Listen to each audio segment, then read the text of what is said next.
미국으로 압송된 마두로 베네수엘라 대통령이 뉴욕 맨해튼의 남부 연방지방법원에 출석했습니다. 이 자리에서 무죄를 주장했습니다. 이번 사태를 논의하기 위해 열린 유엔 안전보장이사회 긴급회의에선 미국, 중국, 러시아가 치열한 설전을 벌였습니다.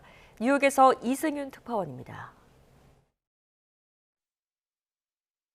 뉴욕 브루클린 메트로폴리탄 구치소에 수감됐던 니콜라스 마두로 베네수엘라 대통령이 뉴욕 맨해튼 남부 연방지방법원에 출석했습니다. 중무장한 병력이 마두로 대통령 부부를 헬기에 이어 장갑차에 태웠고 삼엄한 분위기 속에 이동이 이뤄졌습니다. 법원 주변엔 바리케이드가 설치됐고 마두로 체포에 찬성 혹은 반대하는 시위가 벌어진 가운데 YTN 등 취재진이 열띤 취재 경쟁을 벌였습니다. 마약 카르텔 등과 함께 코카인 수천 톤을 미국으로 밀반입한 혐의를 받는 마두로 대통령은 법정에서 기소 인정 여부 절차를 밟았습니다. 또 마약 밀매 활동자 방해자 등에 대한 납치와 구타, 살인을 지시했다는 혐의도 포함됐는데 유죄 판결이 이루어지면 종신형에 처해질 수 있습니다. 마두로 대통령은 판사 앞에서 나는 점잖은 사람이고 내 나라의 대통령이라며 관련 혐의에 대해 결백을 주장했습니다. 유엔 안전보장이사회는 긴급회의를 소집했습니다.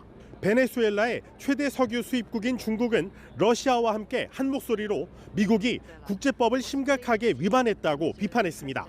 China is deeply shocked by and strongly condemns the unilateral, illegal, and bullying acts of the U.S. 미국은 마두로 대통령은 범죄자일 뿐이라며 전쟁 행위가 아니라 정당한 법 집행이라고 항변했습니다. We are not occupying a country. This was a law enforcement operation. 세계 최강대국이자 유엔 안전보장이사회 상임이사국인 미국이 유엔의 제재를 받을 가능성은 크지 않은 상황. 이곳 뉴욕 맨해튼 남부연방법원에서 마두로 대통령에 대한 미국의 사법권 행사가 정당한지를 놓고 치열한 법리 다툼이 본격적으로 시작됐습니다. 뉴욕에서 YTN 이승윤입니다. 중국을 국빈 방문하고 있는 이재명 대통령이 지난해 11월 이후 2달여 만에 시진핑 국가주석과 정상회담을 했습니다. 이 대통령은 양국 관계가 전면 복원되는 새로운 국면을 열자고 했고 시 주석은 협력 동반자 관계를 발전시키자고 하면서도 최근 국제정세와 관련한 뼈 있는 말을 남겼습니다. 홍민기 기자입니다. 붉은색 넥타이를 맨 이재명 대통령과 한복을 입은 김혜경 여사가 중국 베이징 인민대회당 1층으로 들어섭니다. 시진핑 국가주석과 부인 펑리위안 여사가 이 대통령 내외를 맞이합니다. 지난해 11월 경주 에이펙 정상회의를 계기로 열렸던 첫 회담 이후 2달여 만에 두 번째 한중 정상회담이 열렸습니다. 중국은 국빈 자격으로 방문한 이 대통령을 예포 발사와 어린이 의장대 등으로 환영했습니다. 이 대통령은 모두 발언에서 이번 회담이 한중 관계를 전면 복원하는 계기가 되길 바란다고 말했습니다. 과거 일제에 맞서 양국이 연대했던 사실을 언급하기도 했습니다. 국권이 피탈되었던 시기에는 국권 회복을 위해 서로 손을 잡고 함께 싸웠던 관계입니다. 시 주석 역시 불과 2달 만에 상호 방문이 이뤄진 건 양국이 서로를 매우 중시한다는 것을 보여준다고 말했습니다. 국제 정세가 복잡하게 얽힌 가운데 두 나라가 폭넓은 이익의 교집합을 갖고 있다며 뼈 있는 말도 남겼습니다. 应当坚定站在历史正确一边，做出正确战略选择。 최근 타이완을 둘러싼 중일 갈등은 물론 베네수엘라 마두로 대통령 체포 사태 이후 미중 간 신경전을 고려한 발언이라는 해석이 나옵니다. 양 정상은 이후 다양한 현안에 대해서도 논의했습니다. 중국의 서해 구조물에 대해선 건설적인 협의를 이어가기로 하고 불법 조업 문제에 우리 측이 단속 강화를 요구하기도 했습니다. 바둑과 축구 등 문화 교류도 확대해 나가기로 뜻을 모았는데 청와대는 이번 회담을 계기로 한한령이 완화될지는 더 지켜봐야 한다는 입장입니다. 베이징에서 최대 행사인 정상회담을 마무리한 이 대통령은 사흘째엔 중국 내 권력 서열 2, 3위인 리창 총리와 자오러지 전인대 상무위원장을 잇따라 만난 뒤 상하이로 향합니다. 중국 베이징에서 YTN 홍민기입니다. 강선 의원에게 1억 원을 제공했다는 의혹을 받는 김경 서울시 의원이 경찰의 본격 수사를 앞두고 미국으로 출국한 것으로 드러났습니다. 핵심 연루자 조사에 차질을 빚게 된 셈인데 경찰은 김 시의원에게 조속히 귀국해 조사받으라고 요구하고 법무부에 귀국 시 통보해달라고 요청했습니다. 정현우 기자입니다. 서울경찰청에 강선우 의원 공천원금 의혹 사건이 배당된 지난달 31일 금품 제공자로 지목된 김경 서울시의원이 해외로 출국했습니다.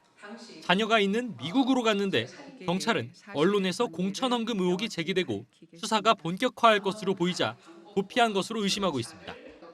의혹 핵심 연루자가 출국한 상황에 경찰은 김 시의원에게 귀국을 요구하면서 법무부엔 입국 시 통보해달라고 요청했습니다. 김 시의원은 수사에 협조하겠다며 경찰 요구에 따라 일찍 귀국하겠다고 답한 것으로 전해졌는데 경찰은 돌아오는 즉시 출국 금지 조치하고 본격적인 조사에 나설 방침입니다. 처음 의혹이 불거졌을 당시 김 시의원은 지난 2022년 지방선거 공천 과정에서 그 누구에게도 금품을 제공한 사실이 없다는 입장을 밝혔습니다.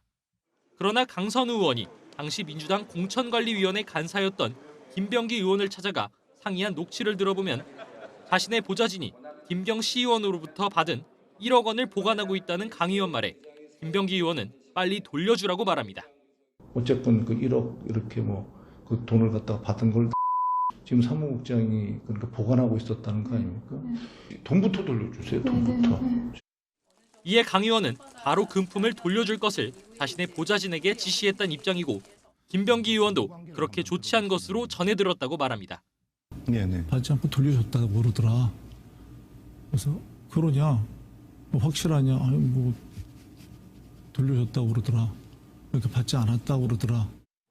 녹취에 언급된 1억 원의 행방이 묘연한 가운데 경찰은 돈의 행방을 추적하면서 관련자들 계좌에 수상한 자금 흐름이 있는지도 들여다볼 것으로 보입니다.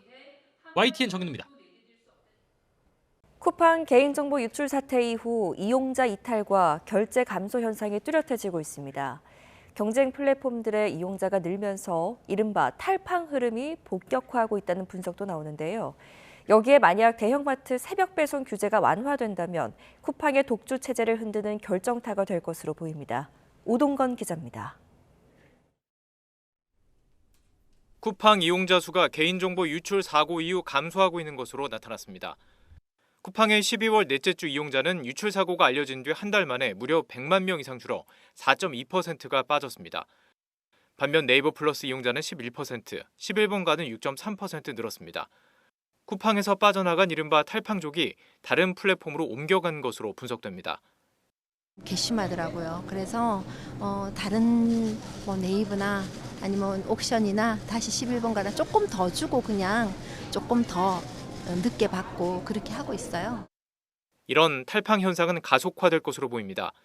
국내 이커머스 업계의 배송 역량이 이미 상향 평준화돼 있었지만 소비자들이 이를 체험할 기회가 없었을 뿐이고 이번 사태를 계기로 경쟁사의 빠른 배송을 직접 경험한 사람이 빠르게 늘고 있다는 분석입니다.